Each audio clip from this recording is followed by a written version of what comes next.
चलो दोस्तों, तो अब हम लोग स्टार्ट करते हैं एजोर एक्टिव डायरेक्टरी का अगला टॉपिक। तो दोस्तों, आज के वीडियो में हम लोग देखेंगे एजोर एक्टिव डायरेक्टरी के अंदर एडी कनेक्टर के टॉपिक को। बहुत ही इंपॉर्टेंट दोस्तों। तो आज हम लोग डिस्कस करेंगे एडी कनेक्टर क्या होता है और ये कैसे वर्क करता है और इसका यूज केस क्या है। बहुत इंपॉर्टेंट है। तो थोड़ा सा डिटेल में हम इसको समझते हैं, है ना। तो चलिए फिर हम लोग अपने डायग्राम में आते हैं और टॉपिक का नाम यहां पे मैं लिखता हूं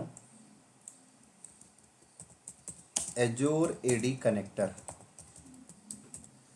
तो जैसे कि मैं आप सबको बता दूं, ये जो एजोर एडी कनेक्टर है, जो ये टर्म्स है, जो ये नेम है, इस नेम से ही पता लगता है कि जरूर ये किसी न किसी चीज को कनेक्ट करने के लिए बनाया गया है। किस चीज को कनेक्ट करने के लिए बनाया गया है डिस्कस करते हैं थोड़ा सा, एक कंपनी का एग्जाम्पल के तौर पे। तो यहां पर एक कंपनी है BMW,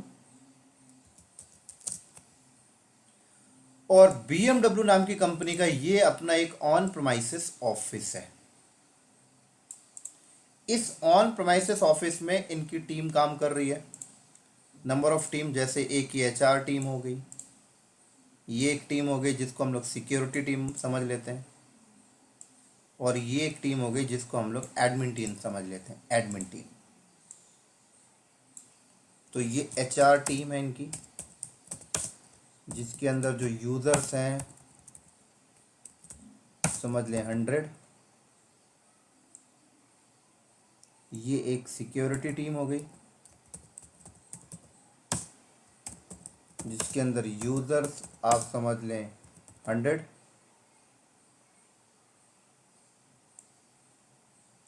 और ये हो गई एक एडमिन टीम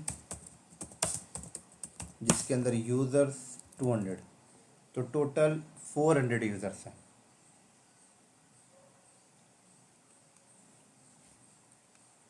क्लियर। चलो, डेफिनेटली BMW नाम की कंपनी इन यूजर्स को लैपटॉप दिए होंगे, और उस लैपटॉप के ऊपर जो लॉगिन करते हैं ये यूजर्स, डेफिनेटली ये किसी न किसी एक्टिव डायरेक्टरी के यूजर्स होंगे। तो अगर एक्टिव डायरेक्टरी के यूजर्स होंगे तो BMW ऑन प्रेमिसेस में एडी सर्वर भी लगा के रखी होगी। क्लियर।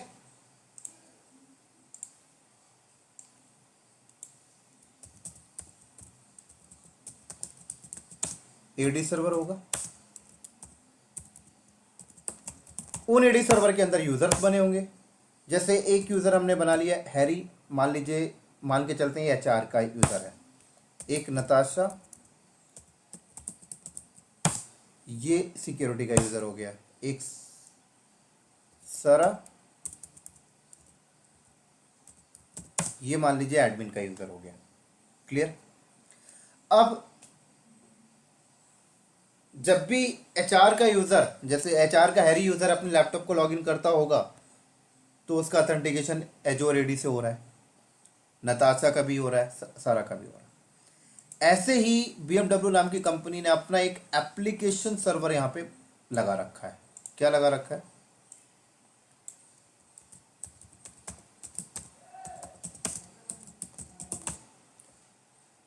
और इस एप्लीकेशन सर्वर को भी अथेंटिकेशन जो पास किया गया है वो भी एडी को किया गया, ऑन प्रेमिसेस एडी। इसका बेनिफिट क्या हुआ कि जब भी कहा गया, HR यूजर को कहा गया, सिक्योरिटी यूजर को कहा गया, एडमिन यूजर को कहा गया कि आप लोग एप्लीकेशन सर्वर को एक्सेस करिए, काम करिए, लेकिन एप्लीकेशन सर्वर में भी अथेंटिकेशन सेट है। तो जब भी आप एप्लीकेशन सर्वर पे लॉगिन करेंगे तो जो आईडी पासवर्ड मांगेगा, वो आईडी पासवर्ड कहां पड़ा हुआ है? ऑन प्रेमिसेस एडी पे। क्लियर। और आपकी प्रोफाइल के अकॉर्डिंग राइट्स दिया गया है। तो इसका मतलब एप्लीकेशन सर्वर को जो अथेंटिकेशन पास हो रहा है वो कहां से हो रहा है? ऑन प्रेमिसेस एडी से। इसी तरीके से n नंबर ऑफ सर्वर्स होंगे जिसको भी पास कर रखा गया होगा अथेंटिकेशन एडी सर्वर्स के साथ। तो इस तरीके से काम चल रहा है BMW का ऑन प्रेमाइसिस में। लेकिन एकदम से BMW कंपनी ने सोचा कि हम लोग अब ऑन प्रेमाइसिस से सर्वर को हटाकर क्लाउड पे लेके जाना चाहते हैं। तो ठीक है, इन्होंने क्लाउड का एक सिलेक्शन कर लिया, एजोर क्लाउड का। तो इन्होंने एजोर क्लाउड पे आ गए, बीएमडब्ल्यू ने एजोर क्लाउड पे आए और अकाउंट क्रिएट कर लिया। उसके बाद अपने सर्वर को शिफ्ट करना स्टार्ट कर दिया। तो सबसे पहले इन्होंने अपने इस एप्लीकेशन सर्वर को उठाया और यहां पर सेटअप लगा लिया एजोर क्लाउड में।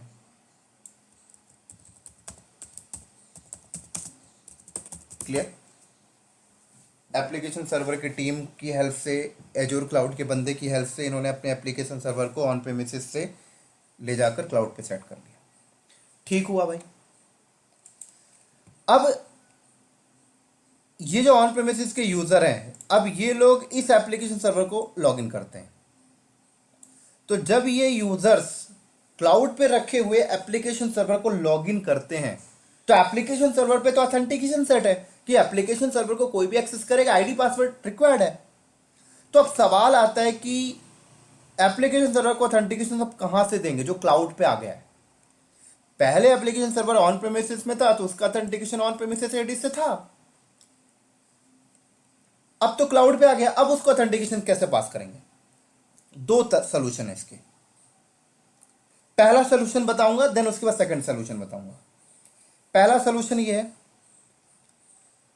कि जितने भी आपके पास ऑन प्रेमिसेस में यूजर थे, उन सारे यूजर्स की user ID and password Azure cloud में आके एजोर एडी में बना दीजिए, एक एक करके। तो 400 यूजर हैं, 400 यूजर बना दीजिए और 400 यूजर बनाइए और 400 यूजर को ऑथेंटिकेट कर दीजिए इस एप्लीकेशन सर्वर से।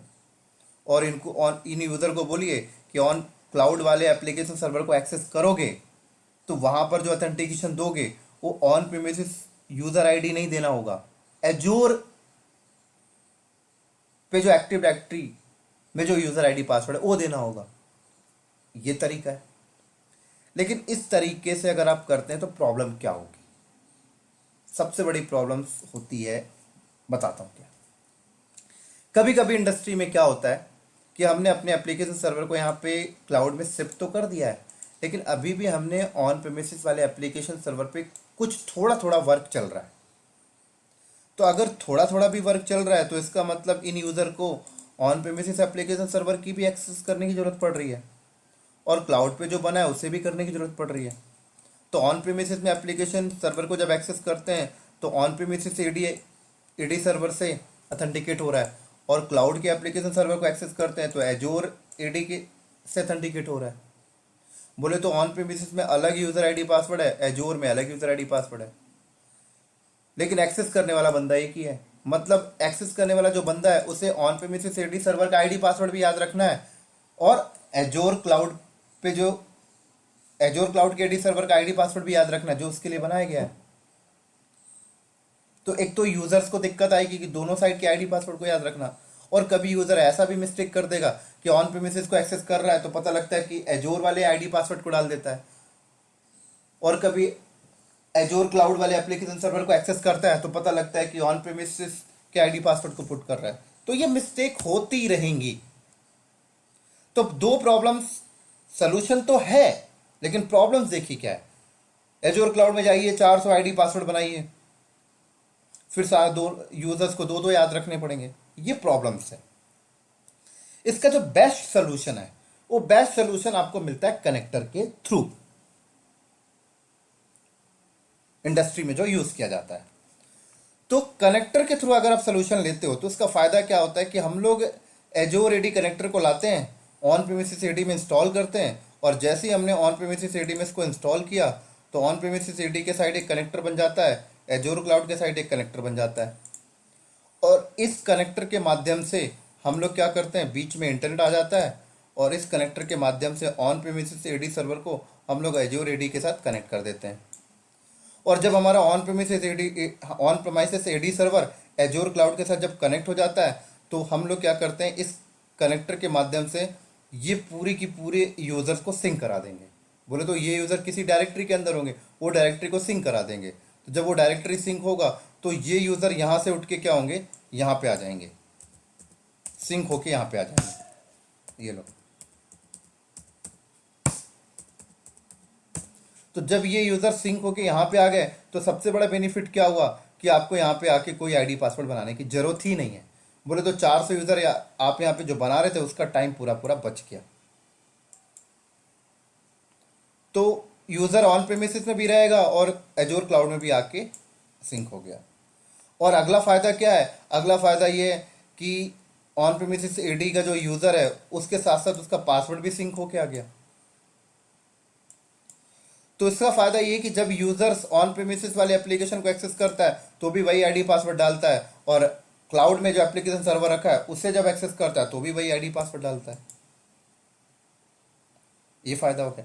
इसी तरीके से एजोर क्लाउड में आप फर्दर जितने भी server setup, application, web server deployment जो भी करते हैं उसको भी आप इन्हीं यूज़र के साथ अथेंटिकेट कर दीजिए जो सिंक होके आए। तो इन यूज़र को अदर एप्लीकेशन सर्वर एक्सेस करने के लिए भी अलग आईडी पासवर्ड की जरूरत नहीं पड़ेगी, सेम से कर लेंगे। तो ये फ़ायदा हो गया एजोर एडी कनेक्टर से। तो एजोर एडी कनेक्टर का बेसिकली आप देखा जाए तो एक्टिव डायरेक्टरी को एक्सपेंड करने के लिए एक प्रकार से भी यूज़ हो रहा है एनवायरनमेंट को। इसी तरीके से कुछ यहाँ पर इंपॉर्टेंट चीज़ें जो मैं आपको बता देता हूँ। जब भी आपने कनेक्टर को सेटअप किया और फर्स्ट टाइम जब ये सिंक होता है तो सारे यूज़र सिंक होके यहाँ पे आ गए, ठीक है। अब सवाल आता है कि फ्यूचर में हम ऑन प्रेमिसेस में और भी यूज़र्स अगर बनाते हैं तो क्या वो यूज़र्स कितने टाइम के बाद यहाँ पर एजोर एडी पे नज़र आएंगे। तो बाय डिफ़ॉल्ट जो सिंकिंग का टाइम है वो 30 मिनट्स होता है। कितना होता है? 30 मिनट्स। मतलब अगर आपने ऑन प्रीमिसेस एडी सर्वर में फर्दर और भी यूजर्स आपने बना दिए एक बार सिंक होने के बाद, तो वो यूजर्स जो नए यूजर्स आए वो नए यूजर 30 मिनट के बाद आपको एजूर क्लाउड में नजर आएंगे एडी सर्वर। क्योंकि जो डायरेक्टरी की सिंकिंग की जो टाइमिंग होती है बाय डिफॉल्ट वो 30 मिनट्स होती है जो डिफॉल्ट है। क्लियर? अब आप इसको बढ़ा सकते हैं लेकिन 30 मिनट से कम नहीं कर सकते, है ना। लेकिन अब आप लोग के दिमाग में एक सवाल आ रहा होगा, अच्छा 30 मिनट से कम अगर हम नहीं कर सकते तो यार एक तो ड्रॉबैक है कि हमने कोई यूजर से ऐड किया, हम चाहते हैं कि तुरंत वो एजोर क्लाउड पे सिंक हो जाए, एजोर एडी सर्वर पे सिंक हो जाए, तो यार 30 मिनट तक वेट करना पड़ेगा। तो एजोर वालों ने यहां पर एक सोल्यूशन दिया है कि आप इनिशियल सिंक कर दें। इनिशियल सिंक अगर आप करेंगे तो तुरंत हो जाएगा, सिंक होके चला जाएगा। अब वो इनिशियल सिंक होगा कैसे, उसके लिए इन्होंने कमांड वगैरह दिया हुआ है पावर सेल पे, जो मैं आपको दिखा देता हूं।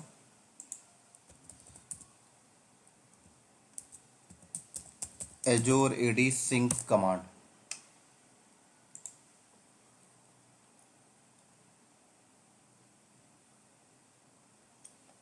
ये देखें, ये तो ये कमांड अगर आप जहां पर भी आपका कनेक्टर इंस्टॉल है वहां पे चला देंगे तो इनिशियल सिंक हो जाएगा, तुरंत सिंक हो जाएगा, मतलब 30 मिनट का वेट नहीं करेगा फिर। तो पता है ये चीज इंटरव्यू में पूछी जाती है और घुमा के क्वेश्चन पूछा जाता है। कैसे पूछा जाता है बताता हूँ। क्वेश्चन ऐसे पूछा जाता है आपसे इंटरव्यू में कि आपका ऑन प्रीमिसेस एडी सर्वर था और एजोर एक्टिव डायरेक्टरी सर्वर के साथ कनेक्टेड भी है, राइट। और ऐसे पूछा जाएगा कि ऑन प्रीमिसेस एडी सर्वर में हमने 4 यूजर्स बनाए, अब वो यूजर्स कितने मिनट के बाद एजोर एडी में सिंक होगा। एक तो क्वेश्चन ही आ गया। तो बाय डिफॉल्ट 30 मिनट्स, मतलब 30 मिनट के बाद सिंक होने वाला है। आपने बता दिया 30 मिनट्स। अब आपसे क्रॉस क्वेश्चन पूछेगा, हमें 30 मिनट्स नहीं, हमें जस्ट नाउ तुरंत सिंक करवाना है। क्या सोल्यूशन है? इनिशियल सिंक करा दें, ठीक है, इनिशियल सिंक करा दें। ये तो ये कमांड अगर आप चला देंगे तो इनिशियल सिंक हो जाएगा, तुरंत सिंक होके चला जाएगा। लेकिन तुरंत सिंक होके तो चला गया, लेकिन अब इंडस्ट्री में कहा जाता है कि यार 30 मिनट्स जो टाइमिंग है सिंकिंग की, इसको 5 मिनट करना है। कैसे करेंगे? तो ये 30 मिनट्स तो डिफॉल्ट है, ये तो काम हो नहीं सकता। अब लेकिन डिमांड भी 5-5 मिनट की है कि हर 5-5 मिनट में सिंक होता जाए डायरेक्टरी। कैसे करेंगे? जरा दिमाग लगाइए। तो इसका सोल्यूशन ये होता है दोस्तों, ये जो इनिशियल सिंक है ना, इनिशियल सिंक, इसको चलाने से जो तुरंत सिंक होती है ना, आप एक काम करिए, इस इनिशियल सिंक को उठाइए और एक बैच फाइल में करिए और इसको शेड्यूलिंग लगा दीजिए एवरी 5 मिनट्स लीजिए। ये एक सोल्यूशन है जो इंटरव्यू में पूछा जाता है बहुत बार। ये छोटी छोटी चीजें इसलिए इंटरव्यू में पूछी जाती हैं क्योंकि ये छोटी छोटी चीजें प्रूफ करती हैं आपको नॉलेज कितना है।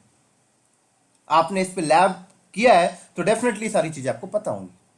तो इन सारी चीजों को लिखते जाइए दोस्तों, पेन कॉपी में, पेन लीजिए, कॉपी में लिखते जाइए, सारे क्वेश्चन है इंटरव्यू के। चलो, उम्मीद करता हूं सारी चीजें समझ में आ गई होंगी। अब थोड़ा सा और बताता हूं। अब ये जो 30 मिनट्स और ये जो मैंने आपसे बात की, ये डायरेक्टरी सिंक की बात कर रहा था मैं, राइट? किसकी बात कर रहा था मैं? डायरेक्टरी सिंक की बात कर रहा था, बोले तो यूजर सिंकिंग की। अब इसी तरीके से इनका पासवर्ड भी सिंक होता है, पता है? इनका पासवर्ड भी सिंक होता है, और पासवर्ड सिंक होने का जो बाय डिफॉल्ट टाइमिंग होता है 2 मिनट्स होता है। बोले तो फर्स्ट टाइम जब सिंक होगा तो आईडी और पासवर्ड दोनों चला जाएगा, लेकिन फर्दर फ्यूचर में मान लीजिए ऑन प्रीमिसेस में यूजर ने पासवर्ड चेंज कर लिया, तो पासवर्ड कितने टाइम के बाद एजोर एडी पे जाके सिंक होगा? 2 मिनट्स। समझाता हूं थोड़ा सा डिटेल में। देखिए, ऑन प्रीमिसेस में ये यूजर था हैरी, इसका पासवर्ड था AWS@2020, ठीक है। हमने कनेक्टर कनेक्ट किया, फर्स्ट टाइम सिंक किया, तो ये हैरी और पासवर्ड दोनों यहां पे आ गए। क्लियर? चलो, अब क्या होता है कि कोई यूजर आता है, इस एप्लीकेशन को एक्सेस करता है, आईडी पासवर्ड मांगा हैरी और ये यूजर दे दिया। क्लियर? यहां से ऑथेंटिकेट हो गया। लेकिन अब बाद में हैरी ने क्या किया, ऑन प्रेमिसेस में जाके ना अपना पासवर्ड चेंज कर लिया। मान लीजिए azure@12 रख लिया।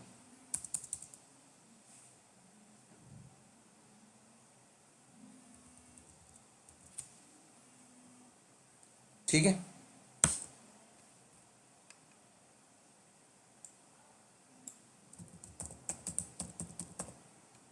अब चेंज कर लिया। अब जब चेंज कर लिया तो ये पासवर्ड, अब होता क्या है, देखो यहां पर अलग डायरेक्टरी हो गई, यहां पर अलग डायरेक्टरी हो गई, ठीक है। तो 2 मिनट तक यहां पे तो पुरानी डायरेक्टरी ही पड़ी हुई है, पुरानी ही आईडी पासवर्ड है। तो अगर यूजर एक्सेस करता है तो पुराने वाले पासवर्ड से ही एक्सेस करेगा। लेकिन 2 मिनट के बाद ये पासवर्ड यहां पे जब सिंक होके आ जाएगा तो फिर पुराना वाला पासवर्ड काम करना बंद हो जाएगा। ये बात ध्यान रखिएगा।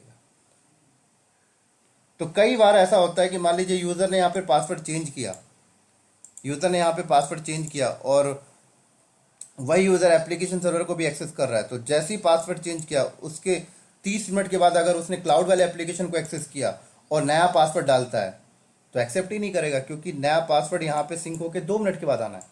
तो ये सारी चीजें, छोटी छोटी चीजें ध्यान रखिएगा। क्लियर? चलो, और एक चीज बताता हूं। अब मान लीजिए यूजर ने अगर पासवर्ड एजोर एडी में चेंज कर लिया तो क्या होगा? मान लीजिए यूजर ने पासवर्ड ऑन प्रीमिसेस एडी पे चेंज नहीं किया, अभी सिंकिंग तो ऑन प्रीमिसेस से एजोर क्लाउड पे हो रही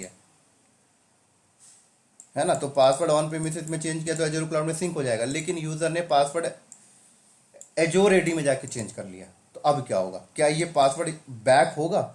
बोले तो एजोर एडी से ऑन प्रीमिसेस के साइड सिंक होगा, बिल्कुल होगा। लेकिन उसके लिए क्या करना पड़ता है? उसके लिए एक ऑप्शन होता है पासवर्ड राइट बैक का।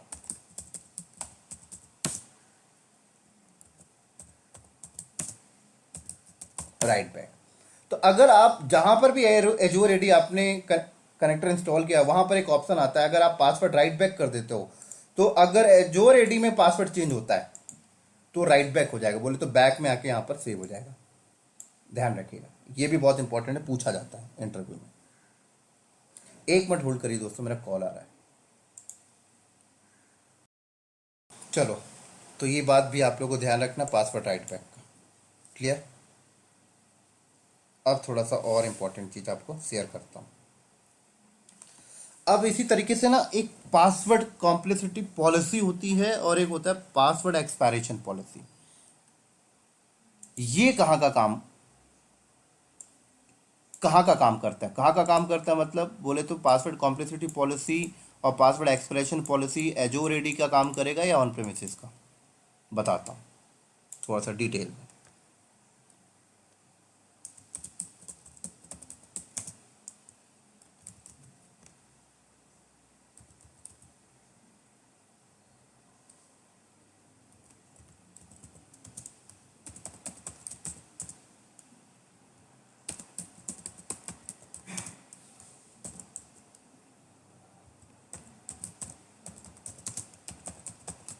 चलो, तो पासवर्ड कॉम्प्लेक्सिटी पॉलिसी का मतलब क्या होता है, तो पता क्या होता है,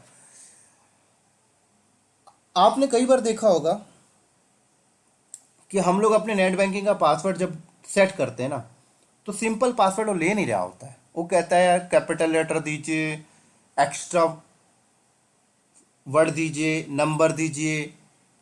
तो इसका मतलब क्या है, इसका मतलब है कि बैंक वाले ने जो हमें यूजर आईडी दिया है ना, उस यूजर आईडी पे उन्होंने पासवर्ड कॉम्प्लेक्सिटी पॉलिसी लगा रखी है कि सिंपल पासवर्ड एक्सेप्ट ही नहीं करना।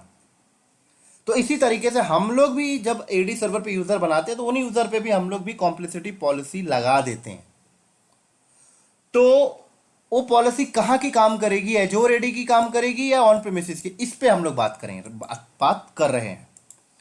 क्योंकि होता क्या है कि अगर ऑन प्रेमिसेस का यूजर सिंक होकर एजोर एडी पे चला गया है तो पता है दोनों साइड यूजर हो गए, फिर तो वो कॉम्प्लिसिटी पॉलिसी एजोर एडी पे सेट कर दिया, वो काम करेगी या ऑन प्रेमिसेस की, तो ऑन प्रेमिसेस की काम करेगी, ये ध्यान रखना, क्योंकि सोर्स ऑन प्रेमिसेस ही है। हाँ, एजोर एडी में जो आपने सेपरेटली यूजर बनाया उस पर लगाइए, वो उस पर काम करेगा, लेकिन कनेक्टर के केस में ऑन प्रेमिसेस की काम करेगी। ये भी इंटरव्यू का पॉइंट का क्वेश्चन है। इसी तरीके से पासवर्ड एक्सपायरेशन पॉलिसी। अब पासवर्ड एक्सपायरेशन पॉलिसी क्या होती है, पासवर्ड एक्सपायरेशन का मतलब होता है हमने यूजर के ऊपर ना पासवर्ड का एक्सपायर होने का एक डेट सेट कर देते हैं कि यूजर जो भी पासवर्ड सेट करता है वो पासवर्ड 42 डेज के बाद एक्सपायर हो जाया करेगा। तो इसी तरीके से अगर हमने हैरी के ऊपर password expiration policy 42 days set कर रखा है ऑन प्रेमिसेस पे, और पता लगा एजोर एडी में जाके भी 60 डेज सेट कर रखा है, तो कौन सी पॉलिसी काम करेगी, ऑन प्रेमिसेस की। ऑन प्रेमिसेस की पॉलिसी क्या करेगी, ओवरराइड कर दिया करेगी एजोर एडी। तो ये भी इंटरव्यू का पॉइंट है, ध्यान रखिएगा। क्लियर। चलो, अब थोड़ा सा इंपॉर्टेंट चीज और बताता हूं, 3 चीजें और इंपॉर्टेंट होती हैं। ऑथेंटिकेशन मेथड लिख देता हूं, 3 ऑथेंटिकेशन मेथड होता है। सबसे पहले password hash synchronization,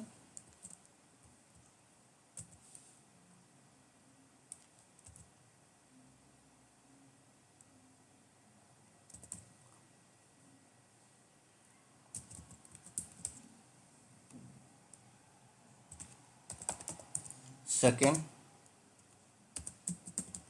pass through authentication,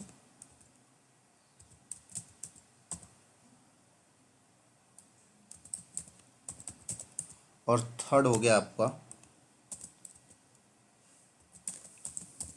federation integration.